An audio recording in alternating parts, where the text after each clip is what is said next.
Bonjour à toutes et à tous et bienvenue sur lecambrézien.tv. Alors comme vous le voyez bien sûr, lecambrézien.tv s'est mis à l'heure de cette crise sanitaire avec le respect des distances, mais on en parlera certainement tout à l'heure avec mon invité qui est le docteur François Viard, médecin généraliste et qui est récemment élu donc et qui sera en charge au sein de la ville des problématiques de santé. Donc bienvenue docteur. Merci. On va bien sûr peut-être vous présenter en quelques mots quand même. Oui. Bonjour à toutes et à tous. François Viard, je suis médecin généraliste installé à Cambrai, également coordinateur médical adjoint à la clinique Saint-Roch de Cambrai. Voilà, donc on va évidemment parler de ce fameux Covid-19. Est-ce qu'on peut rappeler ce qu'est ce virus ? Tout d'abord, je pense qu'il est important de signaler, comme vous l'avez dit, qu'on traverse une crise sanitaire grave. Le président de la République a parlé de guerre sanitaire, et je pense qu'effectivement, il faut prendre la mesure de la chose. Les recommandations et ce qu'on peut entendre évoluent au cours du temps et au cours de nos connaissances, puisque c'est quelque chose de nouveau. C'est pour ça que vous pourrez entendre de ça, de là, des indications qui divergent ou qui changent au fur et à mesure du temps. Alors, l'objectif de cette intervention, c'est surtout d'informer les gens, de les informer sur ce virus, ce qu'il est, et surtout de l'attitude à adopter face à cette crise sanitaire. Alors, dans un premier temps, qu'est-ce que le virus ? Qu'est-ce que le virus ? Donc, ce virus fait partie de la grande famille des coronavirus qu'on connaît, qui donnent souvent des pathologies respiratoires, rhinopharyngées. Depuis janvier 2020, une nouvelle forme de coronavirus est apparue en Chine, provoquant l'épidémie que l'on connaît tous, qui a provoqué cette maladie qu'on appelle Covid-19. Le Covid-19 est la maladie, le nom de la maladie et non pas le nom du virus. Ce virus donne des symptômes. Donc visiblement, l'épidémie, donc on a cru d'abord que l'épidémie était éloignée. Au fur et à mesure, elle s'approche de nous, elle s'approche de nos frontières. La Chine, c'est loin. L'Italie, c'est un pays frontalier. On a ensuite vu des zones épidémiques en France. On a parlé de l'Est, on a parlé de l'Oise, de la Bretagne. Et maintenant, depuis peu, nous sommes passés en plan de niveau 3. Alors, le plan de niveau 3, c'est un petit peu obscur pour les gens. C'est en fait un typage géographique. Ça veut dire qu'on n'est plus sur des zones épidémiques. La France est en épidémie. C'est-à-dire que... Au niveau national. Voilà. C'est ce que veut dire le niveau 3, c'est le niveau maximal. Donc le coronavirus se transmet. Avant tout, le mode de transmission est très important. C'est un mode de transmission qu'on appelle gouttelette. Alors, de façon claire, c'est une contamination par la salive. Ça veut dire que quand vous postillonnez, quand vous toussez, quand vous mouchez, quand vous éternuez, vous émettez des petites gouttelettes de salive qui, elles, peuvent contaminer la personne. Ces gouttelettes de salive, d'où l'importance, effectivement, des distances à respecter, qui doivent être normalement supérieures à 1 mètre. C'est vraiment ce qu'on appelle la distanciation sociale, c'est-à-dire l'éloignement des personnes, afin qu'il n'y ait pas de contamination directe de proche en proche par la salive. Il y a d'autres modes de contamination, c'est-à-dire qu'on sait que cette gouttelette de salive peut vivre sur un milieu sec pendant 3 heures, sur un milieu humide pendant 6 heures. D'où l'importance de la désinfection, y compris de la désinfection de nos plans de travail, etc., des rampes, des poignées, etc. C'est bien pour ça d'ailleurs que ce virus est difficile à enlier. Ce qui a été fait, je l'ai constaté. Point un peu nouveau, s'il en est, il y a également une contamination par les selles. Ça veut dire qu'il faut faire très attention. En cas de personnes à risque ou personnes suspectes, il est préférable d'utiliser un toilette différent, si vous pouvez le faire, c'est pas toujours évident. Ou en tout cas, l'hygiène des mains est fondamentale, et également la javélisation des toilettes. Donc là, comment on peut lutter effectivement en dehors des gestes qu'on a maintenant appris depuis quelques jours quasiment par cœur et qu'on nous répète, et c'est normal, donc on ait bien ça dans la tête, mais que peut-on faire exactement pour lutter contre cette épidémie ? Alors pour lutter contre cette épidémie, si vous voulez, pour lutter contre un virus, il y a 3 solutions. La première, notamment si on prend le virus connu de la grippe, c'est le vaccin, la vaccination. Elle n'est pas disponible. Le sera, je l'espère, le plus vite possible, mais pour l'instant n'est pas disponible. 2021, dit-on, mais bon. Ça, c'est... On ne sait pas. On ne sait pas. La deuxième possibilité, c'est la prise de médicaments spécifiques qui sont des antiviraux. Là également, c'est pareil. On n'a pas de médicaments antiviraux à notre disposition. On connaît le célèbre Tamiflu pour la grippe, par exemple. Là, sur le coronavirus, nous n'avons pas de médicaments spécifiques encore à notre disposition. La troisième possibilité pour lutter contre le virus, c'est d'endiguer la communication interhumaine. Le virus ne vit que parce qu'on le transmet de personne en personne. D'où toutes les mesures qui ont été prises, d'où les mesures presque policières qui nous ont été données, c'est-à-dire, oui, effectivement, même si le président de la République n'a pas évoqué le terme, nous sommes en confinement, c'est-à-dire que les gens doivent rester chez eux, limiter les contacts sociaux, limiter les déplacements. Bon, je ne vais pas vous refaire la liste de tout ce qui a été énuméré, je pense que les gens sont maintenant bien au fait. Il faut rester chez soi, c'est impératif. Seul pour s'alimenter, seul pour les déplacements professionnels, éventuellement pour un peu d'activité physique. Ça, c'est fondamental, c'est la première chose. La deuxième chose, c'est l'éducation à l'hygiène, et ce sont les gestes barrières. Donc les gestes barrières, bien évidemment, le confinement, c'est un geste barrière ultime. Oui. La distanciation, on en a parlé, rester à 1 mètre de son interlocuteur. Après, il y a des gestes extrêmement simples qui sont, quand on se tousse, quand on éternue, le faire dans le pli du coude, utiliser des mouchoirs à usage unique, et le lavage des mains. Le lavage des mains, alors bien sûr, les gens sont devenus un peu phobiques avec le gel hydroalcoolique. Un lavage à l'eau savonneuse des mains est extrêmement efficace. Le gel hydroalcoolique doit s'utiliser en déplacement ou si on n'a pas de point d'eau. Une savon de Marseille, par exemple, va très bien. Tout à fait. Savonnage efficace des mains, les espaces interdigitaux, un rinçage efficace, c'est tout aussi efficace. Les ongles, je suppose. Oui. Là, on est sur de l'hygiène. Je pense que les gens ont tendance à... Les éducations à l'hygiène, les gens écoutent et puis après ne prennent pas forcément les mesures adéquates. Devant cette épidémie, je pense qu'on va tous... il y aura un avant, un après. Tout à fait, on va tous changer nos pratiques. Ah oui, moi le premier d'ailleurs.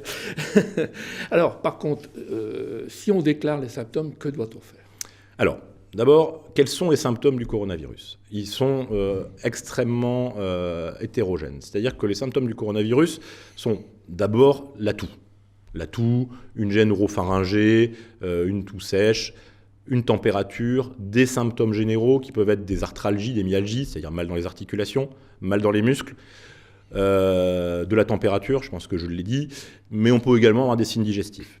Donc ça, ce sont des signes qui doivent nous mettre en alerte, mais qui ne nous doivent pas faire paniquer. C'est-à-dire que quand on a ce cortège de signes, un peu de température, une toux, qu'on a un syndrome grippal, qu'on n'est pas bien, qu'on est un peu fatigué, qu'on est courbaturé, la première chose à faire, c'est de se confiner. Ça veut dire... Par hasard, on peut tousser et ne pas avoir de fièvre. Bien sûr. Ça peut arriver. La fièvre n'est pas constante. Le signe le plus constant chez les sujets d'âge normaux sont les signes respiratoires, c'est-à-dire de toux, de gêne oropharyngée, etc. Les études récentes pensent à croire que les sujets âgés sont plus, le témoignent plus par des signes digestifs, une altération de l'état général, une somnolence, d'emblée. Donc quand on a ce cortège de signes, la première chose, est de se confiner. Deuxièmement, de faire appel à son médecin traitant. C'est-à-dire qu'il ne faut pas céder à la panique et appeler le 15 systématiquement, puisque ça n'est pas la marche à suivre. On appelle son médecin traitant. Les médecins traitants restent disponibles, en ordre de marche. Ils ont bien entendu adapté leur pratique, c'est-à-dire qu'on va voir fleurir de plus en plus des téléconsultations pour éviter que les gens se déplacent, pour éviter que les gens se côtoient, et pour éviter également de contaminer les soignants. J'ai fait une ce matin. Voilà, donc les téléconsultations, c'est en cours d'expansion. Bien entendu, tout le monde n'est pas équipé, mais c'est une solution. Deuxièmement, il y a les visites au cabinet médical, mais selon des critères particuliers. C'est-à-dire que c'est une visite sur rendez-vous, à une heure précise. Quel est le but ? D'éviter en fait que les gens attendent et se confinent en salle d'attente, une personne en lieu d'attente, et avec, bien entendu, des infections de surface et les précautions que prendront évidemment tous les médecins généralistes, mais qui sont extrêmement au fait. Alors, on va peut-être maintenant avancer un peu plus. Que peut-on et doit-on faire donc, pour lutter contre cette épidémie ? Petite parenthèse, je vous ai parlé des cas qui n'étaient pas des cas graves. Oui. Néanmoins, on peut manifester des signes d'emblée graves de cette infection. Les signes graves sont des signes de détresse respiratoire aiguë. Ils sont connus, on essaie de les communiquer, vos médecins les connaissent bien. Ce sont d'abord un essoufflement, ce qu'on appelle une dyspnée ou une polypnée. Évidemment, ça ne parle pas à grand monde. En fait, c'est quand on compte plus de 22 mouvements respiratoires par minute. Inspiration, expiration, plus de 22 mouvements respiratoires. Ça veut dire que vous êtes essoufflé, comme si vous veniez de faire un footing ou quelque chose, alors que vous êtes au repos. D'accord. Ce sont des signes de somnolence, d'altération de l'état général, c'est-à-dire de fatigue excessive, de dénutrition, de température excessive avec des décharges. Bref, si vous êtes altéré, si vous êtes extrêmement essoufflé, dans ce cas-là, vous restez confiné et vous faites appel directement au 15. Ce sont des signes de gravité, vous faites appel au 15. Il y a une cellule Covid qui a été générée et qui va vous prendre en charge, qui va vous orienter vers des structures de soins adaptées que seront forcément l'hôpital public, avec des services Covid, avec des services de réanimation, éventuellement. Mais là, nous ne parlons que des cas graves. D'accord. Donc, pour lutter, on a déjà dit certaines choses, peut-être se répéter, mais les grandes règles générales pour lutter contre cette épidémie, que doit-on faire, peut-on faire ? Respecter absolument l'isolement social, le confinement, respecter les gestes barrières et écouter. C'est-à-dire qu'on voit encore des comportements qui sont inadaptés, avec des gens qui se précipitent, avec des effets de masse dans les supermarchés, etc. Non, il faut éviter les regroupements. Il faut essayer de limiter le contact de personne à personne afin de limiter la propagation du virus de personne en personne. Alors, docteur, il y a évidemment beaucoup de polémiques, notamment celle des masques. Qu'en est-il exactement ? Oui, effectivement, c'est un sujet épineux. Nous sommes en pénurie de masques. C'est évident. L'État promet de fournir des masques aux pharmacies, aux hôpitaux, aux cliniques. Pour l'instant, nous sommes en attente. Apparemment, les stocks devraient être disponibles d'ici peu, mais pour l'instant, nous sommes en pénurie de masques. Mais je pense qu'il faut surtout responsabiliser les gens. Le port du masque doit se faire dans des conditions particulières. Le port du masque est réservé aux patients malades atteints d'un Covid-19, aux patients ou aux personnes présentant des signes respiratoires, et notamment la toux, afin de protéger les personnes saines. Et enfin, et surtout au personnel soignant, c'est-à-dire aux personnes qui vont à proximité, qui ne peuvent pas rester à distance des patients, qui eux-mêmes sont atteints de signes respiratoires. En dehors de ces 3 cas de figure, il est inutile, voire irresponsable, de se promener avec un masque. Nous sommes en pénurie et nous voyons des gens promener leur chien avec un masque, se promener dans la rue avec un masque, conduire avec un masque, et ça, c'est une ineptie. 1, parce que ça ne les protège pas. 2, parce que ça va entretenir la pénurie et qu'au moment où on aura besoin de masques, de changer les masques régulièrement pour les soignants au contact, on ne pourra plus le faire. Donc je pense qu'il faut tous se responsabiliser. Évidemment, on a peur, mais la peur ne doit pas inciter à des comportements irresponsables. Donc le masque, si vous êtes malade, si vous avez des symptômes respiratoires, est surtout réservé aux soignants, au contact des patients ayant des signes respiratoires. Parlons maintenant un petit peu de Cambrai. Tout est opérationnel à Cambrai, quoi. Oui, tout à fait. Je pense que le bassin de vie du Cambrésis-Catésis, s'est vraiment organisé. Il y a eu énormément de cellules de crise. Tous les acteurs de la santé, que ce soit les libéraux, que ce soit les privés, les cliniques privées et surtout l'hôpital public, s'est mis en ordre de marche, s'organise pour pouvoir faire face à ce virus qui va arriver. Ça, c'est une certitude. C'est-à-dire que l'hôpital public a déjà modifié son activité. Il est maintenant scindé en 2 hôpitaux. Un hôpital Covid, avec une spécificité, prêt à accueillir les gens à risque d'eux ou les gens porteurs de ce virus, et une entité qui continuera à prendre en charge les gens pour des problèmes habituels, d'urgence digestive, de problèmes cardiologiques, de problèmes respiratoires.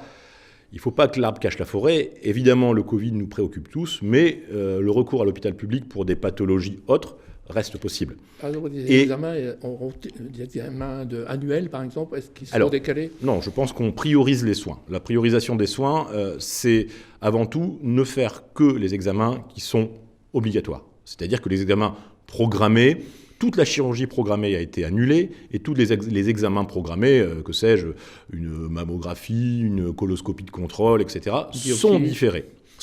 Bien entendu, si on a une pathologie évolutive et que l'on doit bénéficier d'un soin médical, évidemment, il aura lieu. Normal. La médecine continue voilà, c'est pas parce qu'il y a une épidémie que le reste des problèmes de santé est mis entre parenthèses. On diffère ce qu'on peut différer. Donc cet hôpital public, il va être divisé donc en 2 secteurs, Covid, non Covid. Il faut savoir que les urgences, déjà au stade des urgences, qui est l'entrée à l'hôpital, va être sectorisée en 2 secteurs, patients potentiellement porteurs d'un Covid ou autre pathologie, afin que les gens ne soient pas en contact. Et donc, quiconque aura un problème aigu peut se rendre à l'hôpital sans risque. Il ne faut pas non plus que les gens ne restent chez eux, ne consultent pas par peur de contracter, bien sûr. Et ça, c'est une crainte. Je pense qu'il est de notre rôle de rassurer les gens.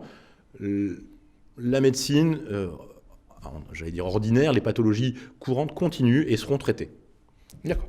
Alors, est-ce qu'on a fait le tour à peu près de la situation ou encore quelque chose Non, je pense que c'est important que les Cambrésiens sachent que leur bassin de vie est sécurisé, qu'on est prêt et qu'on est armé contre ce virus.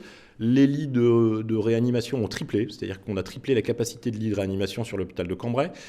L'hôpital de Cateau, du Cateau-Cambrésis, également a des lits de soins intensifs. Les cliniques privées de Cambrai, en coordination avec l'hôpital, en fait, devant une épidémie comme ça, tous les acteurs de santé sont main dans la main. Il n'y a plus de public, il n'y a plus de privé. Il y a une entité médicale pour le Cambrésis. C'est-à-dire que la clinique du Cambrésis a donné un renfort humain. Le docteur Audrochy, qui va venir, qui est en qualité d'anesthésiste réanimateur, qui va venir aider l'hôpital de Cambrai. La clinique Sainte-Marie donne des lits de soins intensifs, donne également des lits pour accueillir des gens qui ne seraient pas porteurs du Covid. La clinique Saint-Roch assure la prise en charge des gens qui ne peuvent pas rentrer chez eux, mais qui doivent bénéficier d'une hospitalisation, assurera la réadaptation des gens Covid positifs dans un futur proche. Donc tous les acteurs de santé sont là. Les médecins généralistes communiquent par les différents syndicats, organismes, et sont eux aussi extrêmement au fait et sont prêts à vous accueillir. Comme vous l'avez dit, c'est une guerre et toutes les armées médicales, en tout cas, sont au combat. Tout à fait. Voilà.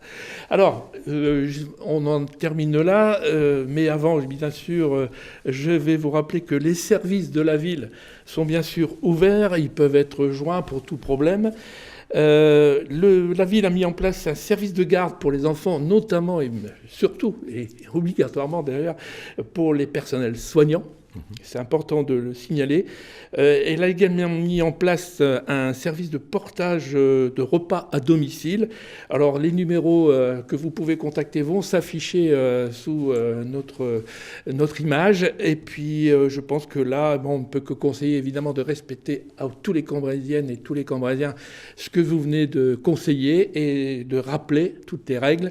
En tout cas, nous, on les suivra et j'espère que tout le monde se portera bien. Ce magazine est maintenant terminé. Je vous souhaite quand même une bonne semaine à toutes et à tous. Et on se retrouve bien sûr vendredi prochain. Merci. Merci.